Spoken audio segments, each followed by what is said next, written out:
నమస్కారం n times కి స్వాగతం. హెడ్లైన్ చూద్దాం.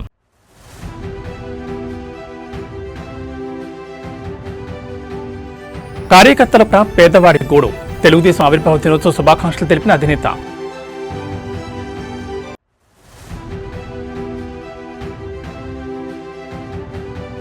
అసెంబ్లీలో రేవంత్ రెడ్డి సంచలన ఆరోపణలు. బాలానగర్లో హరీష్ రావు భూదందాపై విరుచుకుపడ్డ సీఎం.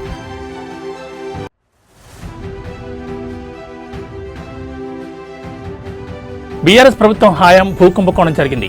అసెంబ్లీలో నాయన్ రాజేందర్ రెడ్డి వర్సెస్ బీఆర్ఎస్.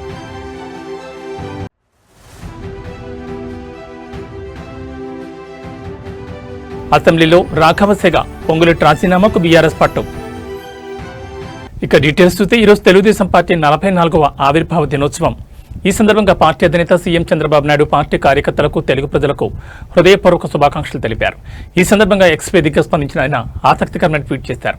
అందులో యుగపురుషుడు నందమూరి తారక రామారావు స్థాపించిన ఈ పార్టీ తెలుగు జాతి ఆకాంక్షలకు నిలువుటద్దమని ఆయన కొనియాడారు. ఎన్టీఆర్ ఆశయాలకు అనుగుణంగా పేదవాడికి గూడు ఆహారం అందించే సిద్ధాంతానికి తాము కట్టుబడి ఉన్నామని స్పష్టం చేశారు. తెలుగుదేశం పార్టీ కేవలం ఒక రాజకీయ పార్టీ మాత్రమే కాదు, అది కార్యకర్తల సొంత ఇల్లు అని చంద్రబాబు పేర్కొన్నారు. ఆవిర్భావ దినోత్సవం తమకు ఒక కుటుంబ పండుగ వంటిదని, ఈ పండుగ వేళ ప్రతి కార్యకర్తకు తన వ్యక్తిగత శుభాకాంక్షలు తెలియజేస్తున్నట్లు ఆయన సోషల్ మీడియా వేదికగా వెల్లడించారు. ఈ సందర్భంగా ఎన్టీఆర్ ఆశయ సాధనలో భాగస్వామ్యం కావాలని పార్టీ శ్రేణులకు పిలుపునిచ్చారు.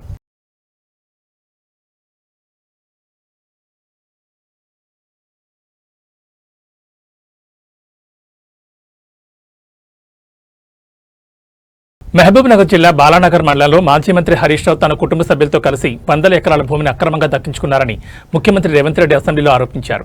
ధరణి పోర్టల్ను అడ్డం పెట్టుకుని ప్రైవేట్ కంపెనీలను బెదిరించి ఈ భూములను బదలాయించుకున్నారని పేర్కొన్నారు. ఈ భూ కబ్జాపై హౌస్ కమిటీ వేయడానికి ప్రభుత్వం సిద్ధంగా ఉందని, హరీష్ రావు నిజాయితీపరుడైతే అందుకు సహకరించాలని రేవంత్ సవాల్ విసిరారు.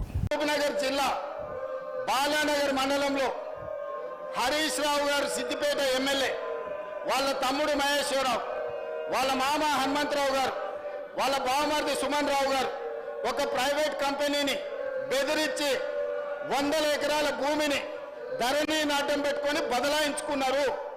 దీని మీద హౌస్ కమిటీ వేయడానికి మేము సిద్ధంగా ఉన్నాము. హరీష్ రావు గారు నిజాయితీ పరుడని మన కేటీఆర్ గారు నమ్మితే, హరీష్ రావు గారు నిజాయితీ పరుడని వెంకటరమణారెడ్డి గారు నమ్మితే ఈ హౌస్ కమిటీకి ఒప్పుకొని సహకరించాల్సిందిగా తమ ద్వారా వారికి విజ్ఞప్తి చేస్తున్నా. తెలంగాణ రాజకీయాల్లో భూ కబ్జాల సెగ రేగుతోంది. గత బీఆర్ఎస్ ప్రభుత్వ హయాంలో భారీ స్థాయిలో భూ కుంభకోణం జరిగిందంటూ కాంగ్రెస్ ఎమ్మెల్యే నాయన్ రాజేందర్ రెడ్డి సంచలన ఆరోపణ చేశారు. సుమారు 200 కోట్ల రూపాయల విలువైన ప్రభుత్వ భూములను అక్రమంగా కబ్జా చేశారని ఆయన ధ్వజమెత్తారు. కేవలం ఆరోపణలే కాదు, ఈ అక్రమాలకు సంబంధించి తన వద్ద ఆర్టీఐ ద్వారా సేకరించిన పక్కా ఆధారాలున్నాయని నాయన్ స్పష్టం చేశారు. ఒకవేళ తాను చేసిన ఆరోపణలు నిరూపించుకోలేకపోతే 24 గంటల్లోగా తన ఎమ్మెల్యే పదవికి రాజీనామా చేస్తానంటూ నాయని విసిరిన సవాల్ ఇప్పుడు రాష్ట్ర వ్యాప్తంగా చర్చనీయాంశమైంది. ఈ భారీ భూ కుంభకోణం వెనుక ఉన్న అసలు సూత్రధారులను బయటకు తీసుకురావాలని, ఇందుకోసం తక్షణమే హౌస్ కమిటీ లేదా సిఐడితో సమగ్ర విచారణ జరిపించాలని ఆయన రాష్ట్ర ప్రభుత్వాన్ని డిమాండ్ చేశారు. 3 సార్లు గెలిచినామని చెప్పి ఈ 3 లక్షల 5 లక్షల పంచాయతీ గురించి హౌస్ కమిటీలు అడిగారు అధ్యక్ష. కానీ నేను వచ్చిన కొత్తలకెళ్ళి 200 కోట్ల ప్రాపర్టీ సిటీ సెంటర్ల టీఆర్ఎస్ కార్యాలయాలకు కబ్జాలు పెట్టినరు. ఇన్ఫర్మేషన్ యాక్ట్ ప్రకారం పట్టుకొచ్చి నేను నోరు నెత్తిన కొట్టుకొని మీడియాలో అసెంబ్లీలో మొత్తుకుంటే ఎందుకు దీని మీద ఇది జరగట్లేదు అధ్యక్ష? ఇవాళ వీళ్ళది కనుక ఇది నేను ప్రూవ్ చేయకపోతే అధ్యక్ష 24 గంటల్లో నా ఎమ్మెల్యే సభ్యత్వానికి రాజీనామా చేస్తా అధ్యక్ష. ఇవాళ హరీష్ రావు గారు, కేటీఆర్ గారు రాజీనామా చేస్తారా? నేను ఇప్పుడు ఖైదవు రాసిస్తా అధ్యక్ష. ఇంతగానం మొత్తుకుంటుంటే కోట్లు దించుకొని దొంగ అంటుంటే మరి కార్యకర్తలు ఏం బాధపడుతున్నారు అధ్యక్ష? ఎందుకు వాళ్ళని జైల్లో పెడతలేరు? ఇన్ని పాపాలు చేస్తే అని కాంగ్రెస్ కార్యకర్తలు నోరు కొట్టుకుంటున్నారు అధ్యక్ష. పాపం పోని కక్ష సాధింపు చర్యొద్దని ముఖ్యమంత్రి గారు అనటం వల్ల ఇవాళ ఈ దొంగల ముఠాలు దేశం ఎవరు దాడి చేస్తున్నారు అధ్యక్ష. ఇవాళ 5 లక్షలు ఎక్కడ, 200 కోట్ల ప్రాపర్టీలు ఎక్కడ అధ్యక్ష? నేను ఇప్పుడు రాజీనామా లెటర్ పంపిస్తున్నా అధ్యక్ష, వాళ్ళని పంపించమని చెప్పండి. నేను కనుక స్పీకర్ గారికే పంపిస్తా డైరెక్ట్. ఇది ప్రూవ్ చేయకపోతే 200 కోట్ల ప్రాపర్టీ టీఆర్ఎస్ ఆఫీసులో కూల్ చేసి కబ్జా పెట్టుకోవాలి అధ్యక్ష. గవర్నమెంట్ హ్యాండ్ ఓవర్ చేసుకోవాలని నేను ముఖ్యమంత్రి గారిని దీని మీద కూడా హౌస్ కమిటీ వేయాలి, సిఐడి విచారణ చేయాలని చెప్పి డిమాండ్ చేస్తున్నా అధ్యక్ష. నేను గెలిచిన కాడికెళ్ళి గెలవక ముందుకెళ్ళి మొత్తుకుంటున్నా అధ్యక్ష. ఒక్కరు పట్టించుకోవట్లేదు దీని మీద. దయచేసి ముఖ్యమంత్రి గారు దీని మీద హౌస్ కమిటీ కానివ్వండి, సిఐడి విచారణ కానీ వేయండి అధ్యక్ష. ఎందుకంటే ఇది ఒక్కటే కాదు అధ్యక్ష, నేను 100 ఉన్నాయి. ఇన్ఫర్మేషన్ యాక్ట్ ప్రకారమే నేను కాయిదా లేకుండా మాట్లాడట్లే. 5 లక్షల రూపాయల కాయిదాం పట్టుకొని ఒక మంత్రిని టార్గెట్ చేసి మాట్లాడుతున్నారే, మరి దీనికి ఎవరు జవాబు చెప్పాలి అధ్యక్ష? దయచేసి నా రాజీనామా లెటర్ పంపిస్తున్న అధ్యక్ష. వాళ్ళకు నిజంగా దమ్ము ధైర్యం ఉంటే పంపించమనండి. ఇది ప్రూవ్ చేసాకనే యాక్సెప్ట్ చేయండి. తెలంగాణ అసెంబ్లీలో భూముల వ్యవహారంపై చర్చ సందర్భంగా మాజీ మంత్రి కేటీఆర్ పై ఖైరతాబాద్ ఎమ్మెల్యే దానం నాగేంద్ర సంచలన ఆరోపణలు చేశారు. తన తండ్రి కష్టపడి సంపాదించిన సొంత భూమిని కేటీఆర్ అక్రమంగా ప్రైవేట్ కంపెనీ కట్టబెట్టారని ఆయన మండిపడ్డారు. గత ప్రభుత్వ హయాంలో భయం వల్ల మౌనంగా ఉన్నామని, ఈ కబ్జాపై సమగ్ర విచారణ కోసం హౌస్ కమిటీ వేయాలని దానం డిమాండ్ చేశారు. దీనికి సంబంధించిన ఆధారాలను సభ ముందు ఉంచుతానని ఆయన స్పష్టం చేశారు. సొంత భూమిని కేటీఆర్ గారు ఒక కంపెనీకి హ్యాండ్ ఓవర్ చేశాడు. నేను కావాలంటే రికార్డు మీకు ఇక్కడ సబ్మిట్ చేస్తాను. నా సొంత భూమిని కేటీఆర్ గారు ఒక కంపెనీకి ఇస్తారు అధ్యక్ష. నేను కావాలంటే నేను ఇస్తా, రికార్డు తీసుకొచ్చి మీ ముందు పెడతాను. చెప్పుకోలేకపోయినాం అధ్యక్ష, నోరు లేక నోరు బంద్ చేసుకొని కూర్చున్నాం. మేము హైదరాబాద్లో పుట్టి పెరిగి మేము నోరు బంద్ చేసుకొని కూర్చున్నాం ధైర్యం పరిస్థితి వచ్చింది అధ్యక్ష.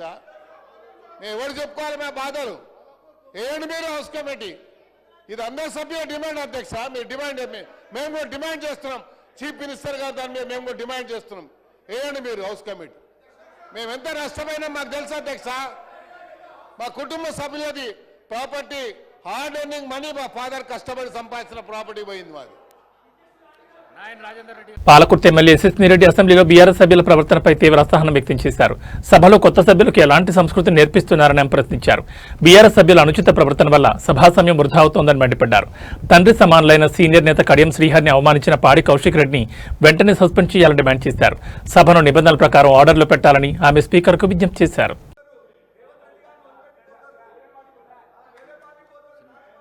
ధన్యవాదాలు అధ్యక్ష. వాళ్ళు మాట్లాడుతూ పదే పార్టీ అంటున్నారు.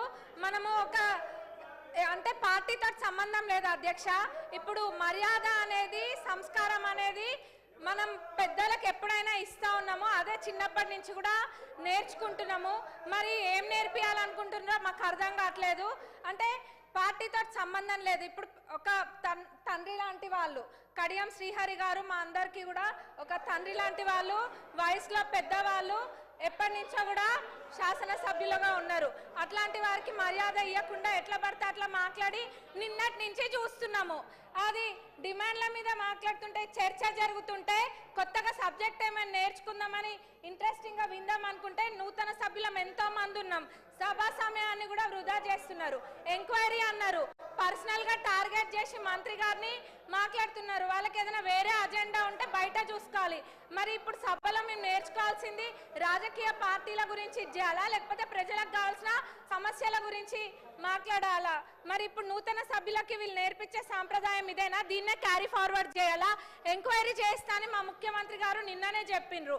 అంటే వాళ్ళ ఉద్దేశం ఏంది? ఎంక్వైరీ చెయ్యాలనా చెయ్యొద్దనా?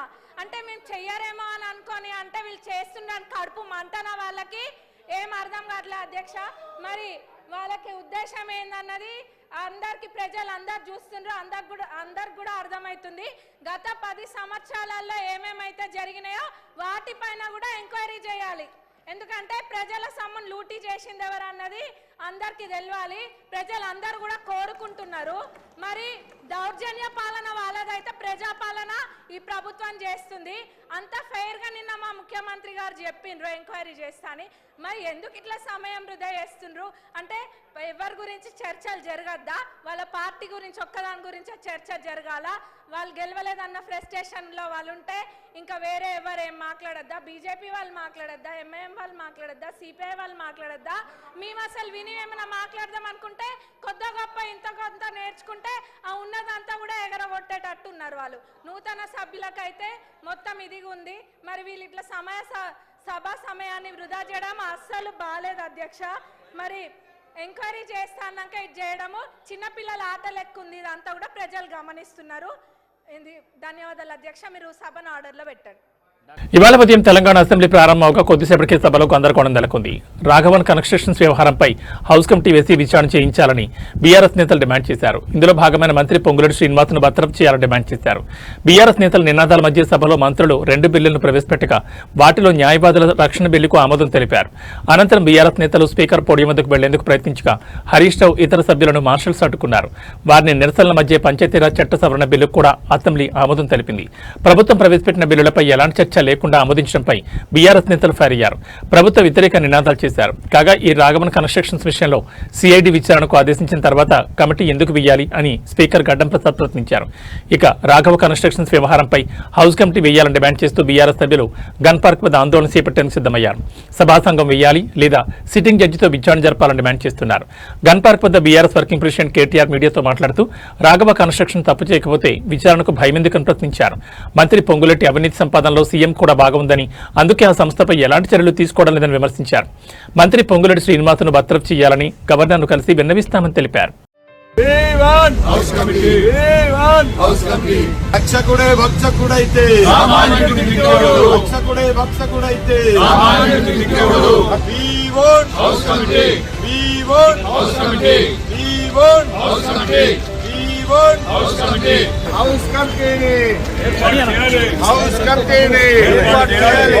అక్రమ మైనింగ్ పై హౌస్ కమిటీ వేయాలి.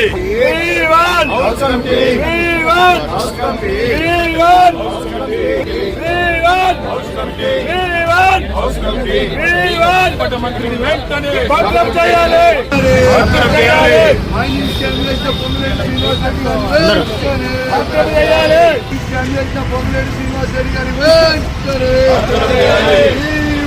హౌస్ కమిటీ హౌస్ కమిటీ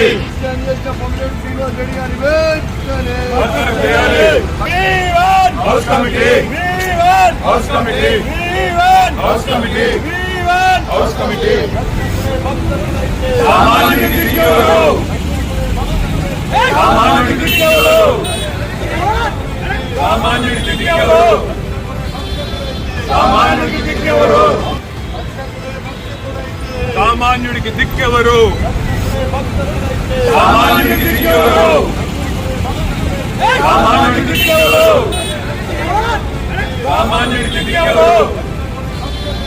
సామాన్యుడికి దిక్కెవరు? ఏర్పాటు చేయాలి. గులాబీ పార్టీలో ముసలం పుట్టిందా? కేటీఆర్ నాయకత్వాన్ని సొంత పార్టీ ఎమ్మెల్యేలే ధిక్కరిస్తున్నారా అంటే అవునని అంటున్నారు తుంగతుర్తి కాంగ్రెస్ ఎమ్మెల్యే మందుల Samel. BRS working president KTR కు భవిష్యత్తులో తన బావ హరీష్ రావు నుంచి రాజకీయ గండం పొంచి ఉందంటూ ఆయన చేసిన వ్యాఖ్యలు ఇప్పుడు రాజకీయ వర్గాల్లో పెనుదుమారం రేపుతున్నాయి. అసెంబ్లీలో ఎమ్మెల్యే మందుల సామేల్ మాట్లాడుతూ బీఆర్ఎస్ పార్టీలో ఇప్పుడు కేటీఆర్ పట్టుకోల్పోయారని విమర్శించారు. ముఖ్యంగా పార్టీ ఎమ్మెల్యేలు ఎవరూ కూడా కేటీఆర్ మాట వినే పరిస్థితిలో లేరని, వారంతా హరీష్ రావు వైపే మొగ్గు చూపుతున్నారని సామేల్ బాంబు పేల్చారు. గత 10 ఏళ్లుగా పార్టీ నడిపించిన కేటీఆర్ కు ఇప్పుడు హరీష్ రావు రూపంలో ఒక పెద్ద రాజకీయ ప్రమాదం పొంచి ఉందని ఆయన హెచ్చరించారు. బీఆర్ఎస్ అధినేత కేసీఆర్ మౌనంగా ఉండడం, మరోవైపు హరీష్ రావు దూకుడు పెంచడం వెనుక పెద్ద వ్యూహమే ఉందని, ఇది చివరికి కేటీఆర్ రాజకీయ భవిష్యత్తును దెబ్బతీస్తుందని సామేల్ విశ్లేషించారు. పార్టీ పగ్గాల కోసం లోపల జరుగుతున్న ఈ యుద్ధం త్వరలోనే బహిర్గతమవుతుందని ఆయన ధీమా వ్యక్తం చేశారు. కేటీఆర్ గారు, మీకు హరీష్ రావుతో పొలిటికల్ ప్రమాదం గుర్తుపెట్టుకోరు. ఎందుకంటే నీ చెల్లె ఒక వికెట్ ఎగిరిపోయింది, నీ పని బట్టే ఖాయం. ఎందుకంటే మీరు పోటీపడి దోసుకున్న రాష్ట్రాన్ని. మీ అందరికంటే ఎక్కువ హరీష్ రావు దగ్గరనే పైసలు ఉన్నాయి, అందరికంటే ఎక్కువ హరీష్ రావు దగ్గరనే పైసలు ఉన్నాయి. ఇక్కడ ఉన్న ఎమ్మెల్యేలు కేటీఆర్ గారు మీ మాట ఎవరు చెప్పండి, ఆడ ఉన్న ఎమ్మెల్యేలు ఎవరెవరు మీ మాట వింటారో చెప్పండి. హరీష్ రావు మాట వింటారు. రేపు నేను ముంచేది ఖాయం, గుర్తుపెట్టుకోండి. ఎందుకంటే 2001 నుంచి చూస్తున్నాను. చెప్తాయినా మీరు గౌరవ్ కేటీఆర్ గారి మీద ఇట్లా కత్తులు కూడా ఆడతాం బిడ్డ కబర్దార్. ఏమనుకుంటున్నావు మా పరికత్తులు లేసేనుకో నీ గడికి ఏమైనా కడతామని చెప్తామని చెప్తున్నా. ఎవరు బెదిరిస్తున్నావు? అందుకోసమనే దళితులంటే గిరిజనులంటే లెక్కలేని తన మీద మీరుంటే మీ గడిలో దొర్రే రోజు కూడా వస్తారు కూడా తెలుస్తాను నేను. అందుకోసమనే ఇమ్మీడియట్లీ అధ్యక్ష వాళ్ళు కడియం సిఆర్ గారికి బేస్ చెప్తా క్షమాపణ చెప్పాలని డిమాండ్ చేస్తా ఉన్నా నేను. ఇవాళ ఇంకొక మాట, ఇవాళ కాళేశ్వరం కట్టినాడు. తమిళనాడు ఎన్నికల వేడి పతాక స్థాయికి చేరుకుంటోంది. పోలింగ్ గడువు సమీపిస్తున్న కొద్దీ అక్కడి వాతావరణం వేడెక్కుతోంది. సీట్లు నియోజకవర్గాల పంపకాల్లో ఆయా పార్టీల అగ్రనేతలు తీరిక లేకుండా గడుపుతున్నారు. డీఎంకే అన్నా డీఎంకే టీవీకే ఈ ఎన్నికలను ప్రతిష్టాత్మకంగా తీసుకున్నాయి. గెలిచి తీరాలనే పట్టుదలతో ఉన్నాయి. దీనికి అనుగుణంగా వ్యూహ ప్రతివ్యూహాలను రూపొందించుకుంటున్నాయి. ఏప్రిల్ 9వ తేదీన కేరళ, అదే నెల 23వ తేదీన తమిళనాడు అసెంబ్లీకి ఎన్నికలు జరగనున్నాయి. ఒకే దశలో ఇవి ముగుస్తాయి. మే 4వ తేదీన ఓట్లను లెక్కిస్తారు. ఈ వివరాలను కేంద్ర ఎన్నికల కమిషన్ ప్రకటించింది. ఎన్నికలు ఎదుర్కొంటున్న 4 రాష్ట్రాల్లో పశ్చిమ బెంగాల్ కూడా ఉంది. ఈ రాష్ట్రంతో పాటు తమిళనాడు, కేరళ, అస్సాం, కేంద్రపాలిత ప్రాంతం పుదుచ్చేరి ఉన్నాయి. ఈ పరిణామాల మధ్య తమిళనాడు వెట్రికజగం అధినేత విజయ్ పార్టీ అభ్యర్థుల తొలి జాబితాను విడుదల చేస్తారు. ఆయన స్వయంగా ఎన్నికల్లో పోటీ చేయనున్నారు. 2 నియోజకవర్గాల నుంచి బరిలో దిగనున్నారు. ఇదివరకే వార్తలు వచ్చినట్లుగా పెరంబూర్ స్థానం నుంచి విజయ్ బరిలో దిగారు. అదే సమయంలో మరో నియోజకవర్గాన్ని కూడా ఎంచుకున్నారు. తిరుచి ఈస్ట్ నుంచి కూడా ఆయన రేసులో నిల్చున్నారు. పెరంబూర్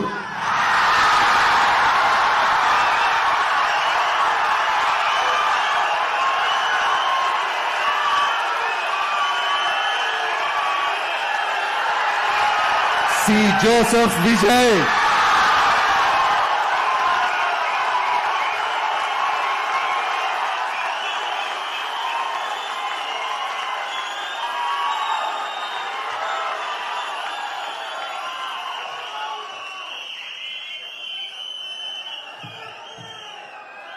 తిరుచి కిഴക്ക്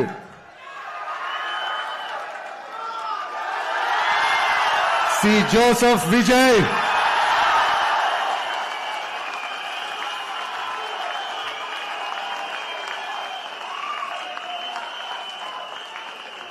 భాగ్యనగరంలో కల్తీ దందా కోరలు చేస్తోంది. సామాన్య ప్రజల ఆరోగ్యాన్ని పణంగా పెట్టి కాసుల కోసం కక్కుర్తి పడుతున్న కేటుగాళ్ల గుట్టును గోల్కొండ టాస్క్ ఫోర్స్ పోలీసులు రట్టు చేశారు.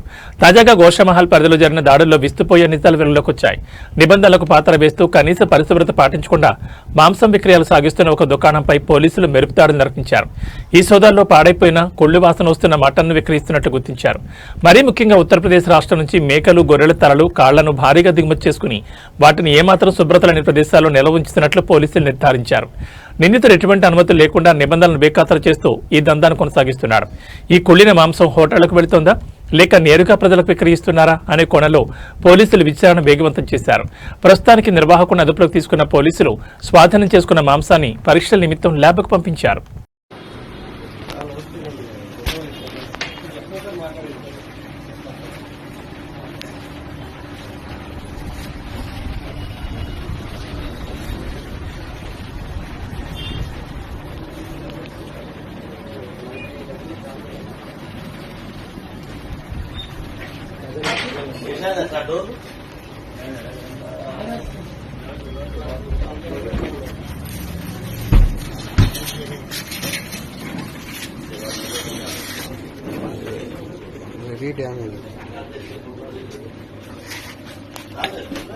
ప్రపంచం భయపడినట్టే జరుగుతోంది. 3వ ప్రపంచ యుద్ధానికి గల్ఫ్ దేశాలు వేదికయ్యాయా? ఇరాన్ తన అత్యంత భీకరమైన సైనిక చర్యకు తెరలేపింది. ఆపరేషన్ ట్రూ ప్రామిస్ 4 పేరిట ఇరాన్ క్షిపణులు నిప్పులు చెరుగుతున్నాయి. అగ్రరాజు అమెరికాకు కోలుకోలేని దెబ్బ తగిలింది. గల్ఫ్ అంతటా అలారం శబ్దాలు మారుమోగుతున్నాయి. వ్యూహాత్మక లక్ష్యమే టార్గెట్ గా కువైట్ మరియు దుబాయ్ పోర్టులపై ఇరాన్ క్షిపణి దాడులు చేసింది.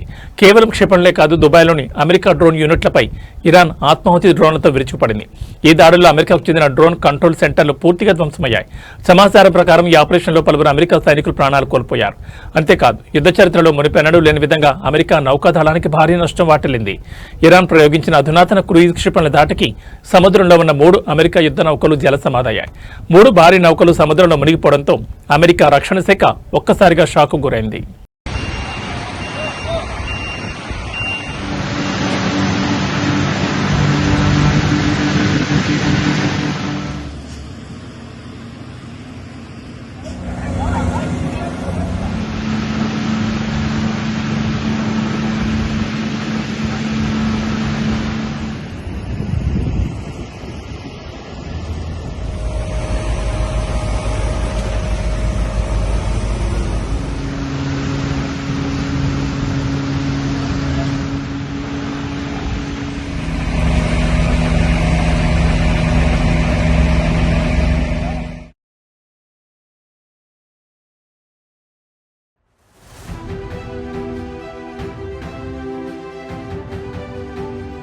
కార్యకర్తల పేదవాడి గూడు. తెలుగుదేశం ఆవిర్భావ దినోత్సవ శుభాకాంక్షలు తెలిపిన అధినేత.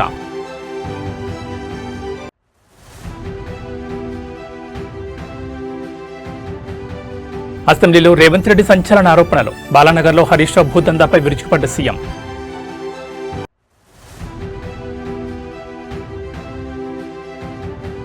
బీఆర్ఎస్ ప్రభుత్వం హయాం భూకుంభకోణం జరిగింది. అసెంబ్లీలో నాయన్ రాజేందర్ రెడ్డి వర్సెస్ బీఆర్ఎస్.